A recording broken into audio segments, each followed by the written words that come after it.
Hello there, you Awakening Wonders. Thanks for joining me for Stay Free with Russell Brand. We've got some fantastic stuff to talk about. Some of it, sadly, rather tragic, like Biden's fire lies.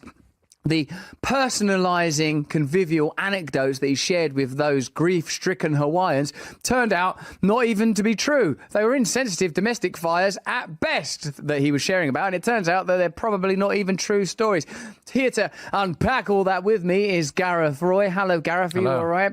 I'm looking forward also to talking about the results of Sweden's lockdown experiment. The data is in. Sweden's laissez-faire experimental against the mainstream method appears to have been more effective than more draconian measures elsewhere. Of course, we can't even discuss that on YouTube, so you'll have to use your little digits, click upon a little link, join us in the other place where free speech flows. We're going to be talking about Tucker and the war between Russia and potentially the US. Many people say it's essentially a war between the US and Russia anyway, i.e. if you remove the US from the equation, the war immediately ends, albeit unfavourably for the people of Ukraine who doubtless need support, but many contest a peaceful solution is the best way even to resolve it from a Ukrainian perspective. But before we get into all of this, I've got something on my lip. And why haven't you, my friend and associate... Oh, no. What is it? It's cool. I mean, I've been eating quite a complex salad. I should have pointed that out, shouldn't I? Yeah, you're supposed to. Look, I'm eating this salad. It's got sticks in it. It's got bits in it. It's got even had a flag in it. You're meant to eat the sticks. Well, nonetheless, I thought they were all part of it. Where is it? Is it gone now? Have I got it? No, it's still there. It's the other side. Lick the other side. You lick it. You got it. It's gone now, is it? God, what a team.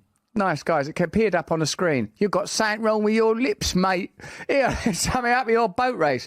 But worse things happen at sea, and much worse things still happen at high altitudes. Have you heard about those people pooping themselves at great heights? The Delta diarrhea video. We talked about it earlier in the week, but it turns out that the story has continued to evolve. Let's see what are they doing? Have they gone back for more? Have they gone back with a spoon? What's going on up there? Let's have a look at it.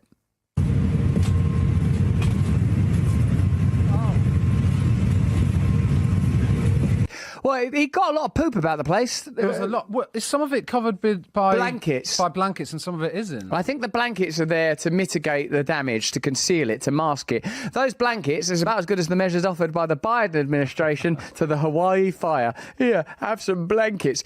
But there are yet further mad, what do I call them? Effluvial misadventures in the sky. Effluvial misadventures in the sky. First time I've said that. People have been throwing up there and all. Let's have a look at this one. The incident happened as passengers boarded an Air Canada Rouge flight from Las Vegas to Montreal. A pair of women arrived at their seats when a witness says one of them immediately noticed they were wet and reeked of vomit. Susan Benson was... That's not very nice, is it? To sit down before a flight, firstly to discover your seat is wet. I don't know if it can ever get better after that. No. Like, it's wet. Oh, what would be good?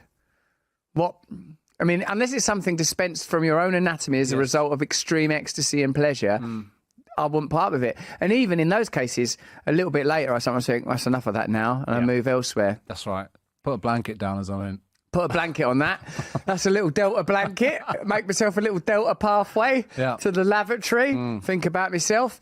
But this one, if it actually smells of vomit, I mean, and that suggests as well that, it's never good to sniff a wet patch on a seat occupied previously by a stranger. Oof. Also, someone else's vomit. Oh, the only people I do that for is my kids and my missus, really. Or, I don't know, look, in an emergency situation, Gal, if you were vomited, unlike you, lip ignorer, I would step in and wipe up your vomit. I think once you love someone, any liquid is kind of fine. That comes out of them. I mean, it's amazing how quickly that turns. Yeah. How quickly you go from hating it.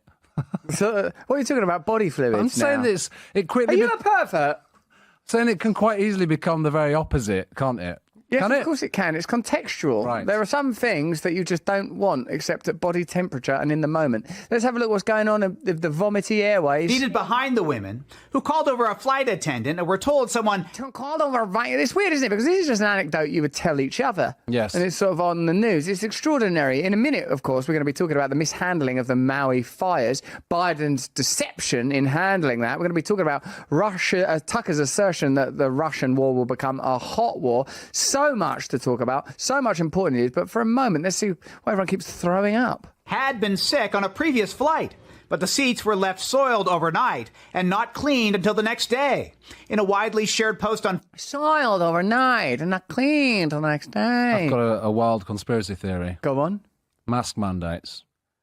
Go on. Is this prepping us for a return to mask mandates on airlines? Because there was a big thing, wasn't it? There was passengers kind of fighting about it, passengers fighting with good. flight attendants. We're being groomed. We're being prepped. groomed. Aeroplanes are disgusting, they're smelly, They're dirty. stinking. There's poo everywhere on the blankets. You should wear a mask. You should put the sick bag on your own face like a kind of Mr. Snuffleupagus, like an elephant. Tape a sick bag to your face and puke into it. Carry your own effluvia around with you. Tape one bag to your ass and one to your mouth. And why don't you just poop and puke your life away high up in the skies? This is me, Bob Dylan, in the early days doing the news. Facebook, Benson wrote the women were told to mask the smell. The cabin crew placed... What? Mask the smell? What did I say? What? Hang I've on. never even seen this report. Wait, this is getting... Hang on. Hang on. Wait a minute. Something going on. I got to... Take a good look at these. There they are. The last you'll go to the single. You get to the single when these come out. Not Gareth's.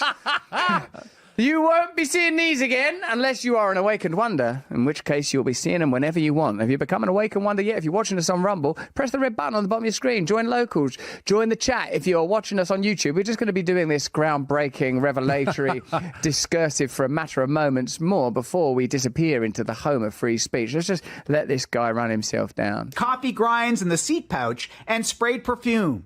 The past Coffee grounds in the seat pouch. That's kind of like the Jabberwocky. It's like a poem. This is mental. passengers argued they couldn't sit in such wet seats for the 4-hour flight, but were told there were no other options. There's no option. You're going to have to sit in sick for the whole flight. Is this where the blankets are coming out? Is this where the masks are coming out? What do you need now? Some sort of medication? Some mandatory... Security then escorted the women off of the plane. Oh, my God. Well, there you go. They're the real victims. Now, meanwhile, in rather important news with considerable gravitas, look at how disconcerted, infuriated, lost and angry the people of Maui are about their government's mishandling of these terrible fires. If being American means anything, it means that in times of crisis, people are able to come together. It means that your society is maintained, that civil society is taken care of institutionally, and in times of emergency or crisis, the support is there. Nationalism is derived from tribalism. Tribalism means we have a shared identity, and of course, tribalism can become oppositionism, and there's enough of that in American politics these days. Let me know in the comments if you think that that's true. But at its heart, patriotism ought mean that we have one common goal. And in times of crisis and emergency, you want your president and your government to step up and take care of you. Is that what's happening in Maui? Do any of you believe that your resources, your tax dollars, are being marshaled correctly to support those most in need? Certainly this woman, a victim of the Maui fires, thinks precisely the opposite. Let's have a look. Wanted us, Hawaiian people, to be part of the state. It happened. Now, what are we? She's challenging the fundamental concept of a nation right there. There is no reason for Hawaii to be part of America except it's convenient and apposite. Missile base. It's a good strategic place for Air Force to be, a mid-Pacific, essentially, armaments store. I've been to Hawaii a couple of times. Did you know that? I was there for getting Sarah Marshall. I lived there a couple of months. But what I won't do is claim that my time in Hawaii it makes it plain that I understand the suffering of the Hawaiian people. Better anecdote, to be honest. Because Joe Biden's anecdote that he once had a small, tiny mouse fire in his home is disgusting and inappropriate. You won't believe this story. I mean, I can barely stand to watch this heartbreaking testimony from this victim of the Hawaiian fire. But remember how often it's utilised in the discourse of the Democrats that they stand up for people of colour, that they're there to support people in times of need, in times of doubt, in times of fear and disaster. Well, what's happening now? Where is that support? Do the people themselves feel like they are being supported? Absolutely not. If this testimony is anything to take seriously,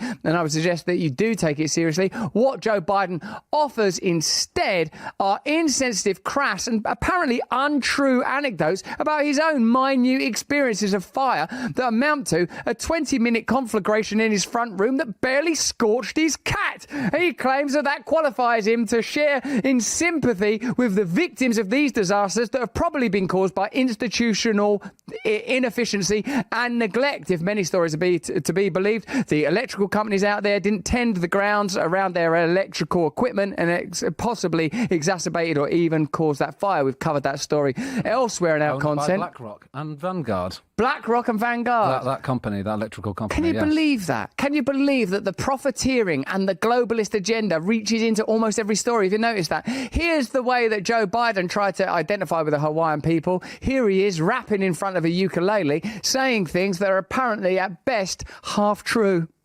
I don't want to compare difficulties, but we have a little sense, Jill and I. Yeah, okay. So yeah, because I've just buried my granddad. All of me drugs and medicine's been burned. I'm getting myself ready. I'm getting myself ready with a tearjerker. Kleenex at the ready to dab the old ducks. What happened to you, Joe? What did you go through? What it's like to lose a home. Years ago, now 15 years ago, I was in Washington doing Meet the Press. It was a sunny Sunday, and lightning struck at home on a little lake. It's outside of our home, not a lake, a big pond. No, did I say lake? That makes it sound like I'm incredibly wealthy and rich and have a lake in my garden. More like a pond, really. More like a puddle. Also, lightning strikes a lake and the house burns down. That's not how electricity and water work. He doesn't even understand the most basic elements. And hit a wire and came up underneath our home into the heating ducts, the air conditioning duct. To make a long story short, to make an untrue story longer, I almost lost my wife, my 67 Corvette. He's told this story a couple of times, Joe Biden. He told it in 2021 where he said a couple of firefighters nearly died in that story, plus I nearly lost my cat and my 67 Corvette. Even if this were true, it's not the kind of story that should be shared with people that are experiencing a national disaster. Have you seen the images coming out of Maui? It looks like a war zone. It's every bit as devastating as what's happening in the Ukrainian cities that are under attack from Russian forces. Where the distinction lies is it doesn't seem to be profit in the military-industrial complex. Now, call me a terrible cynic, but I would think that a disaster on American soil should be the utmost priority, and more important than what I think. Who actually cares what I think? The people of Maui certainly seem to think that. Now, Joe Biden's story has been significantly debunked. Listen to this version that's a contemporary account out of something like the sort of Mouse Milk News or something. Just to set it up, so Joe Biden, when he told the story to a bunch of firefighters, which seems mad that he was telling them a lie about something that they came and actually put out in his house. He goes round telling the least appropriate people that you should tell stuff to. Exactly. I've been burned in a fire. I was in a fire once. My pond caught fire. I'm a fireman. We risk life and limb in fires every day. I was in a fire once. Stop telling people that story that are going to be offended by it. It's unbelievable. So he said that smoke was so thick that it covered all three stories, which in a minute we'll get to that being debunked. And then he said, we almost lost a couple of firefighters and my wife. And we'll get to that in a little bit. But he was telling firefighters that we almost lost a couple of firefighters. Firefighter, are you, mate? I'll tell you a thing or two about fire. The smoke was so thick, I ate it. I mean, like, he's making such outrageous lies. Listen to this. Is from the Wilmington News Journal, which was reporting on this matter at the time. Biden's house on Barley Mill Road, which sounds like a place from a fairy story, was reported hit by lightning at 8:16 a.m., emergency officials said. There were no injuries, and firefighters kept the fire contained to one room. It was a tiny little mouse's fire. The article added that firefighters from Cranston Heights, Tallyville, Ellesmere Mill Creek and Hoxie Fire Companies arrived there to find heavy smoke coming from the house. Cranston Heights Fire County Chief George Lamburn told the newspaper, the flames did not spread from the kitchen. Luckily, we got it pretty early. The fire was under control in 20 minutes. This is something that took place during the duration of an episode of The Simpsons. You could sit down, watch The Simpsons. Oh, what's going on in the kitchen? Nothing. Keep watching that. We'll let you know if it gets out of hand. End of The Simpsons. It's all right. We've dealt with it. It's completely over. Is the cat okay? Is the Corvette okay? Is Jill okay? In that order? Yes, everyone's okay. Well, at least I've got a story to tell people. And what about Jill's reporting of what he actually said? That's astonishing. Look at his actual reaction. This is a testimony from dear Jill Biden in 2021. She says, I'll never forget standing in the rain watching firefighters trying to put the fire out. I was devastated, she said. I turned to Joe, who loved that house, and said, Joe, what are we going to do? And he looked back at me with a smile and said, look at this way. Now we can fix all the things we didn't like. Already his thoughts had turned to insurance fraud just seconds after the incident. I don't think that's what they were experiencing in Maui. Oh, this is good. I can get a new carpet. People are devastated there. This is the destruction of an entire community, and an anecdote that's been mobilized to create empathy actually does the one thing it wasn't supposed to do. It reveals the truth about the disparity and disjunct between those that govern and the people that they govern. They live in different worlds, and when that becomes clear, they'll lie about it.